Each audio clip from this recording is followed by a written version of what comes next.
salam sehat, kaya luar biasa Pak, dimanapun berada kita. Hari ini bertepatan tanggal 18 Desember 2021, hari Sabtu. Kami berkesempatan untuk berbagi pengalaman kami bercocok tanam vanili di bawah bibit Pak Wayan. Tanaman ini fix baru 1 tahun, tetapi bisa saya buahkan melalui proses stressing, betul-betul dipaksa ini jadi. Seandainya ini pun kalau saya stressing lagi Pak, saya yakin nanti keluar buah lagi di sini. Ini dia, kalau tanaman ini baru setahun. Ini sulur 2 meter saya tanam bulan 11. Oke, lanjut.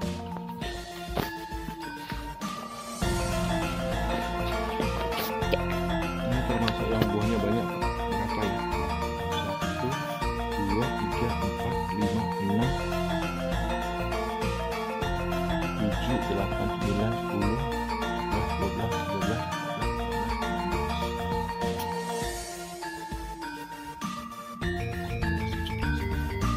Ini sulur 2 meter Pak, ini ujungnya. Kami stressing, jadi buah. Tidak semuanya Pak Wayan, tidak semuanya, sebagian. Assalamualaikum. Ini kondisi vanili yang berada di Aceh, di Luk Semawe. Ini tempat Pak Najar yang di Luk Semawe, Aceh. Yang setahun yang lalu saya ambil bibit dari Pak Wayan dari Bali. Ini kondisi sekarang ini sudah setahun lah. Ini dia nih. Sementara ini usia buah vanili di umur 3 bulan.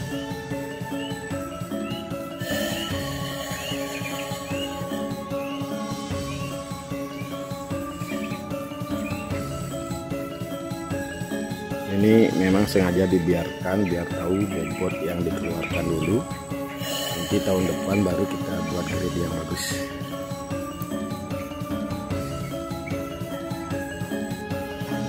Vanili di umur usia 3 bulan guys.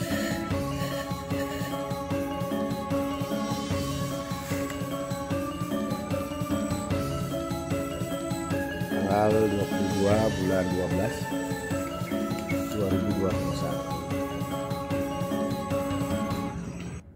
Kayak luar biasa, hari ini kita cek usia tanam daripada buah vanili umur 3 bulan ini. Sengaja kita belum atur untuk membuat grade super biar kita tahu berapa kekuatan daripada tandan ganda unggul vanili satu ini mengeluarkan buah.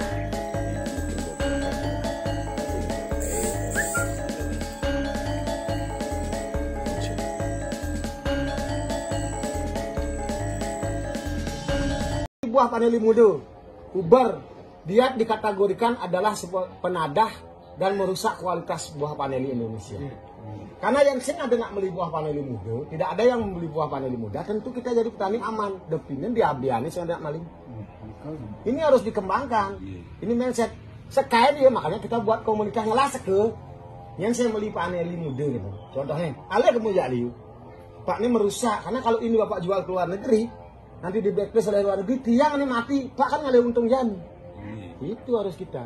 Makanya pemerintah, para keamanan dan kita petani mulai harus bersinergi. Ampura banget. Karena tiang kebetulan dipercaya menjadi P4S Petani Muda Keren PPPSB, Perkumpulan Petani Vanili seluruh Bali, dan kita jadikan proyek kalau ada pelatihan kemarin dari Tangerang sama Surabaya. Pasti sharing ilmu sama tiang. Bukan tiang jadi guru, karena tiang tidak punya background sebagai pendidik formal di bidang pertanian itu. Tapi tiang khusus dari 6 tahun, mungkin kalau orang mencari S1 sudah lebih. Nah, itu tiang fokus di vanili. Bapak-bapak bisa lihat di Facebook tiang Wayan Rinayu, YouTube tiang Wayan Rinayu, pasti dah kegiatan tiang sehari. Makin dikit tiang beri kan vanili juga. Kemarin juga tiang ngasih pelatihan vanili juga. Nah ini saya harapkan nanti bibit ini sudah bisa ibu tanam di sebelah sana untuk nyulam. Ya. Yang di sini untuk nyulam, yang di sana kurang lebih nanti di bulan 3 ibu 2 dan 3 itu, ini semua sulur-sulur yang panjang, terutama yang di sana dibuat agak seperti ini semua Ibu. Buat seperti ini, jangan sampai dia numpuk, nanti juga tidak akan bermanfaat karena tidak mau paneli berbunga di dalam. Nah, nanti ini akan menutup semua yang ada di sana. Nanti tanam yang di sana sulur minimal 1 meter atau 1,5 meter di tempat sana. Jangan berkecil hati Bu, walaupun di sana gagal. Saya yakin nanti kalau pas saya stressing saya ke sini, setekkan bibit ini kita tanam di sana. Nah dulu mungkin di sana belum begitu umurnya sudah kita setek dan pindahkan sehingga jadinya sakit. Itu artinya kedewasaan daripada tanaman di sana belum sebenarnya layak untuk kita jadikan bibit sehingga mati. Nah ini mungkin dulu agak kurang disetek sehingga tanaman bagus. Mungkin begitu ya Bu ya, terima kasih. Tani dimanapun Anda berada, tentu orang berbudidaya itu adalah gampang para sahabat. Dan banyak orang juga sudah pinter dan luar biasa tentang ilmu budidayanya. Tapi perlu pada kesempatan ini saya sampaikan, ketika kita menjadi petani, tentu ada banyak tantangan dan rintangan yang tidak mesti sering kita menyalahkan orang lain. Tapi salahkanlah diri kita ketika kita belum mapan ataupun memahami tentang budidaya apa yang harus kita lakukan sehingga kita mendapatkan suatu kualitas hasil produk pertanian. Karena kalau menurut saya ketika harga mahal mungkin banyak orang yang ingin menjadi petani. Tapi masalah yang sering terjadi ketika harga murah, semua orang pun bahwa membilang pertanian itu tidak pasti. Kalau menurut pemikiran saya bahwa semua itu yang ada di dunia ini tidak ada yang pasti kecuali ilmu matematika yang pasti. Nah pada kesempatan yang baik ini tentu saya juga merasa berbahagia dan puji syukur kehadapan Tuhan. Saya dikasih anugerah bisa melakukan kegiatan membuat video mungkin sebagai renungan kita sebagai petani. Ketika di kebanyakan orang hanya menginginkan hal itu baik-baik saja, tentu itu adalah kurang tepat para sahabat. Kenapa demikian? Karena apapun yang ada di muka bumi ini tentu di balik yang kurang ada lebih, di balik yang baik ada juga buruk. Tuhan menciptakan segalanya dengan penuh tantangan, dengan penuh suatu anugerah yang sangat luar biasa juga. Tentu pada kesempatan ini saya Wayan RDSW dibandingkan kebanyakan petani, saya tidak memiliki ilmu yang begitu mumpuni tentang budidaya paneli, tapi hanya saya sebagai belajar komitmen, fokus dan tekun untuk bagaimana melihat tanaman-tanaman paneli yang saya tanam. Tentu di sini saya merasa bersyukur dari berbagai pengalaman bahwa penanaman sulur panjang itu lebih baik daripada sulur pendek. Kenapa saya katakan demikian? Karena dari batang tunasnya ini hampir sama dengan batang induk yang kita tanam para sahabat. Ini contohnya seperti ini di pot.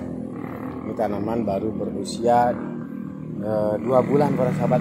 Ya, seperti ini dia keluar di sini besar ya. Nah para sahabat tani dimanapun Anda berada, kita sebagai petani tentu semua mengharapkan bahwa harga itu terus mahal. Tapi kita tahu bersama bahwa apapun hasil produk pertanian tidak ada yang stabil.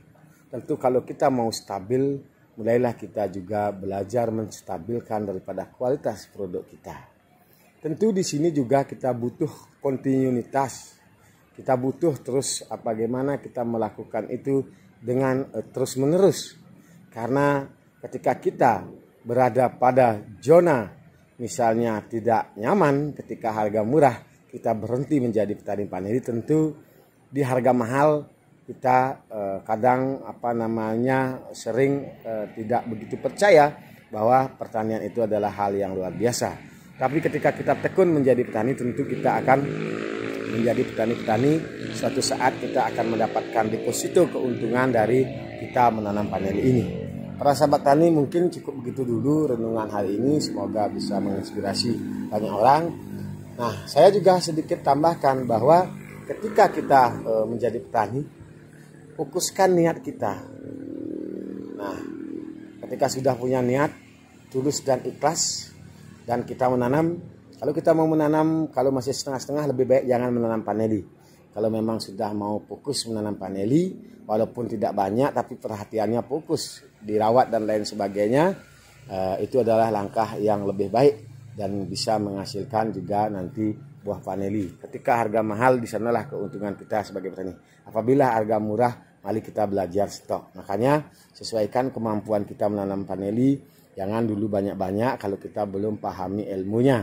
Karena di setiap tempat berbeda, MDPL berbeda, perlakuan paneli juga kita mestinya kita berlakukan berbeda dari unsur kebutuhannya itu. Nah, kenapa demikian? Karena MDPL tinggi dengan MDPL rendah, itu kita harus ada perbedaan perlakuan. Karena tanaman paneli ini membutuhkan intensitas cahaya hanya 50%. Juga kelembaban itu antara 50 sampai 70 kelembabannya para sahabat. Mungkin cukup begitu hari ini.